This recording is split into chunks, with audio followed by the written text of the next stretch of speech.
Welcome back, everyone. Tackling addiction, In Touch on the Sunday morning with Jeff Smith.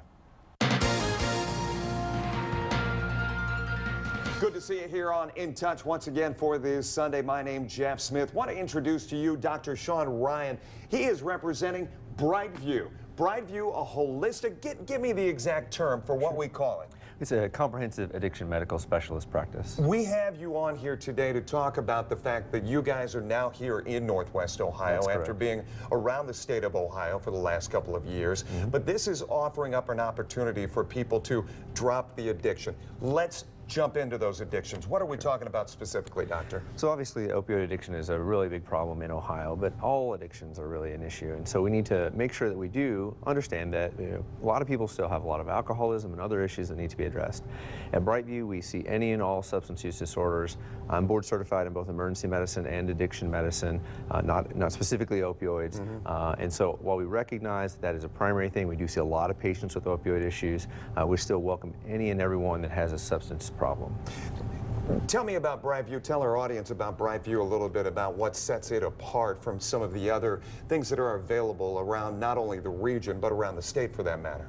Sure. So at BrightView, we really focus on a full holistic model, a comprehensive biopsychosocial model. And I know it's a big word. Yeah, explain that a little bit. So what we do is we really make sure that the patient is getting the medical treatment they need, including medication-assisted treatment when it's appropriate, the psychological supports. We have therapists, very good ones, I'm happy to say. And we really do also focus on the social supports with case managers and social workers. And so we try to wrap that patient in all of the support services they need. We employ and are very happy to have a lot of peer support folks who really engage patients, knowing that they've walked the walk of addiction, and any and other, and we engage in all other services related to what the patient needs to survive. How important is that? And you hear that all the time as far as, like, I'll use a sports metaphor for you, where you get a coach who has never played the game, and players don't necessarily listen that closely. It doesn't resonate with them what that coach is trying to get across. When you have somebody who has gone through, as you said, walk the walk so they can talk the talk, how effective is that? I think it's really about the team approach. So there's both things. So that's one element. That's one element of it. So I haven't personally had a substance use disorder, but I'm very formally trained for many years in how to treat it. Also have team members that have walked the walk who are in recovery, and so we come together as a team to deliver the best treatment plan for each patient. It's just an interesting dynamic. I wanted to ask about it. Let's talk a little bit about the opioid situation here in the state of Ohio, and obviously as we talk about helping people with those addictions, it's got a lot of press over the last couple of years. Where do you see the crisis as it stands here in the early part of 2019? So I think we still have a long way to go. We're starting to see progress in many counties across Ohio and the surrounding states, but the volume of the problem is still substantial. So we're starting, hopefully, in many counties to see a cresting of the overdose mortality, but it's still so high. We got a long way to go back to baseline. So I'm encouraged. I'm hopeful. I'm sometimes excited to see the progress that different communities are making, but I think we can't let it go. We can't act like, oh, we figured it out. That's not at all true. We have a large number of people who still have opioid dependence who need help. If somebody's out there listening and they think, I know somebody, I think making that call is probably the hardest initial part of this, even if they're doing it for a loved one, to try to get them some help that they need. Walk me through the process. Sure. So we were actually talking about this earlier this morning on a radio bit, where I said one of the key components of BrightView when I first started the program, the practice in Cincinnati, was we will answer the phone. And so we will answer the phone 24/7, and we will answer it with compassion and understanding of what that person is going through. That's really the key.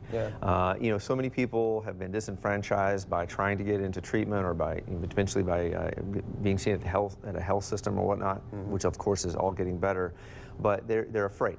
They're afraid of admitting what they have going on. They're afraid of how they might be treated. And so you have to answer the phone, or we have a website that has a chat box for those who are not quite ready to get on the phone. And we want to engage them and encourage and motivate them to come into treatment right at that time.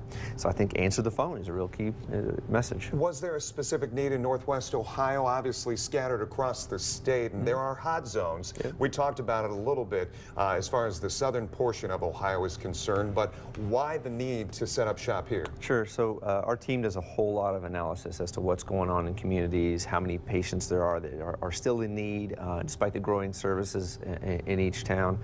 So we really do a deep dive and found that in this area there's still substantial need, specifically for the holistic model. So in differentiating kind of what we do, like I said, there's some versions of treatment, some focused on one thing. We really want to make that whole thing holistic and comprehensive and together. That includes your peer support, includes engagement with NAAA. There's no reason that we shouldn't give a patient every option for all the services that could lead them to recovery. Yeah, and as far as the patients are concerned, are there success stories that are already coming into mind? Oh, sure.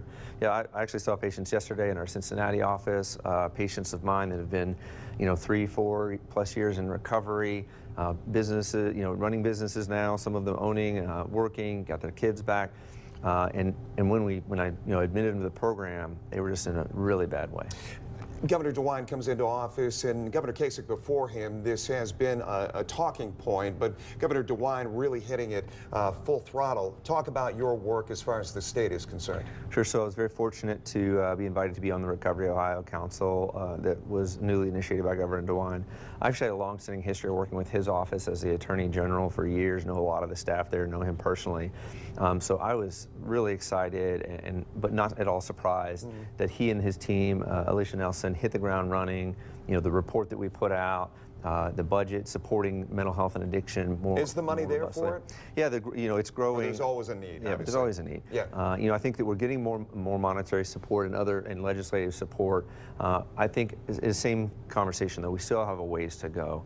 Yeah. There's so many Ohioans with mental health and addiction needs that are unmet, and we really need to get more dollars behind it. Doctor, talk a little bit about it, if people are interested, how they get a hold of BrightView. Sure. So we have a 24/7 hotline that is on our website, www.brightviewhealth.com. And again, very competent and appropriate folk will answer that phone, get the patients or family members engaged in whatever it is that they feel like they need to get to enter treatment. And after we air here today, we will be sure you can watch this interview again on 13abc.com, and we will put a link there should you need to contact, not only for yourself, but maybe a family member. We're going to close the book here on BrightView today. Doctor, pleasure meeting you. Thank you so much. Continued good luck to you and your work that you do around the state. Thank you. You bet. And now you're more in touch.